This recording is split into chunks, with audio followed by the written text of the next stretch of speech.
नमस्कार दोस्तों, आज हम बात करने वाले हैं पद्मावती और अलाउद्दीन खिलजी के प्रेम की झूठी कहानियों के बारे में। दरअसल दोनों एक दूसरे को जानते तक नहीं थे, तो फिर क्यों खिलजी पद्मावती को अपने हरम लाना चाहता था?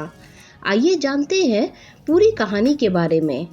अलाउद्दीन खिलजी ने दिल्ली की सत्ता के लालच में आकर 1296 में अपने ही सगे चाचा यानी फिरोज खिलजी की हत्या करके दिल्ली की राजगद्दी पर बैठ गया था और उन्हीं की बेटी यानी अपनी बहन से ही जबरदस्ती निकाह भी कर लिया था।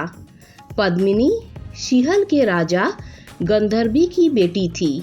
सिहल आज का श्रीलंका कहा जाता है।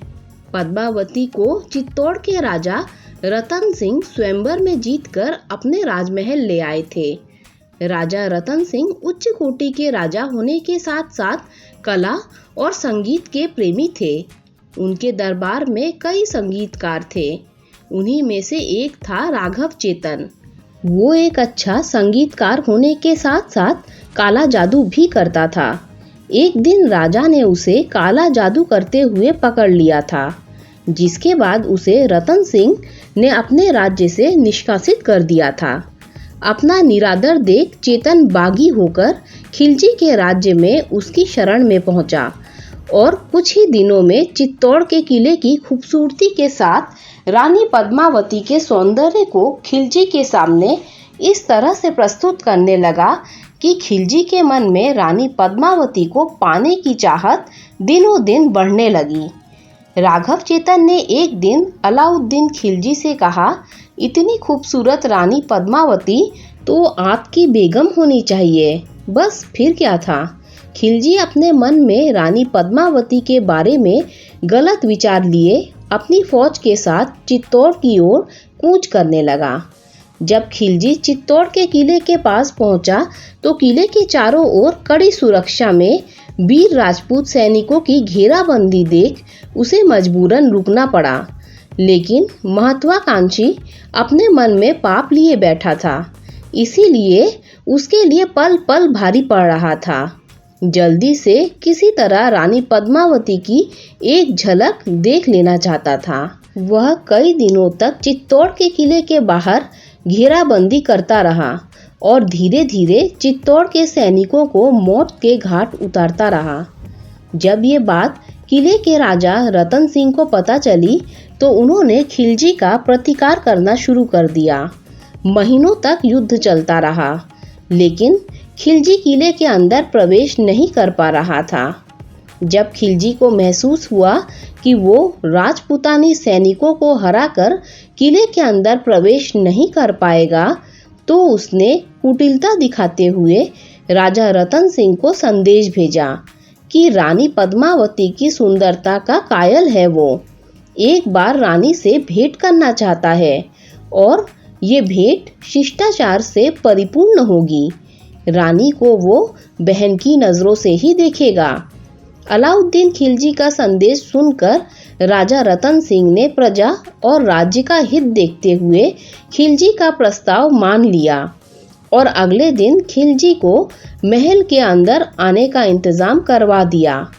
अलाउद्दीन अपने कुछ भरोसेमंद सैनिकों के साथ चित्तौड़गढ़ के किले में प्रवेश कर गया।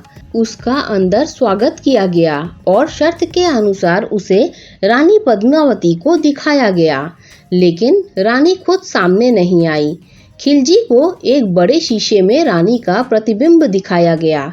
खिलजी को पद्मावती का प्रतिबिंब इतना पसंद आया कि उसकी नीयत बिगड़ गई। सोचने लगा कि जिसका प्रतिबिंब इतना सुंदर है वो खुद कितना सुंदर होगा।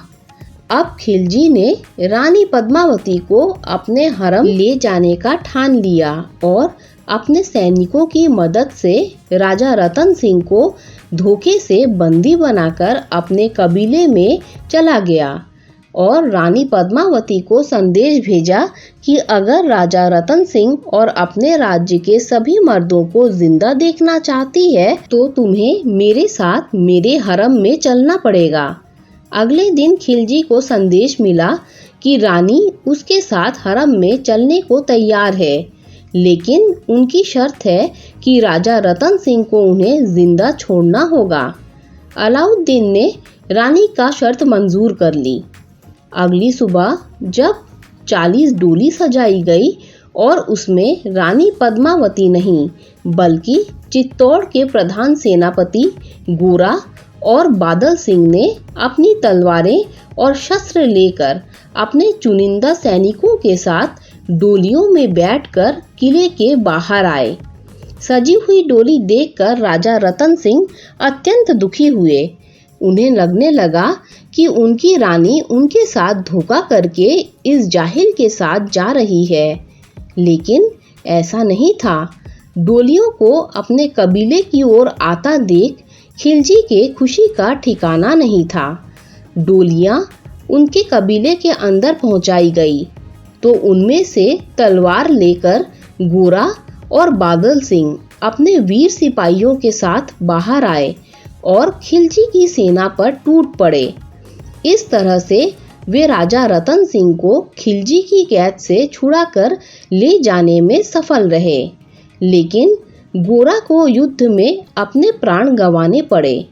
अपने साथ हुए धोखे की वजह से खिलजी गुस्से में बौखला गया और अपने सैनिकों को किले के अंदर घुसने का आदेश दिया।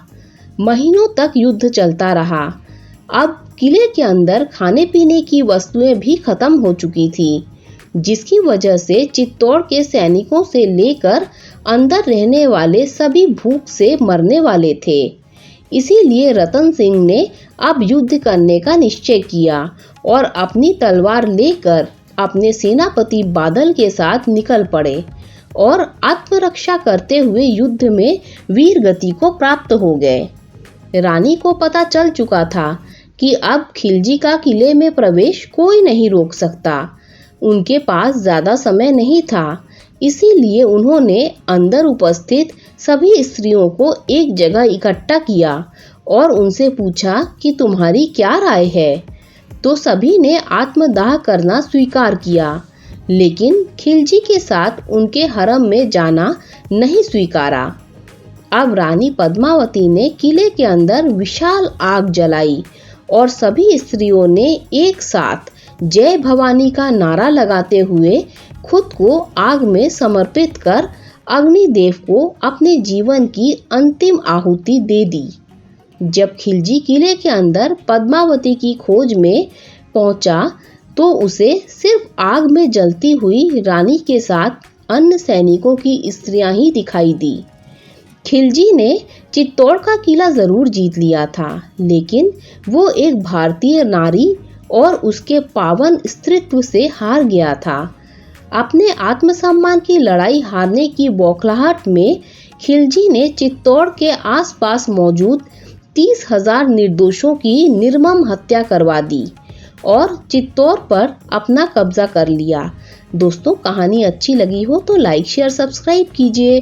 Thanks for watching this video.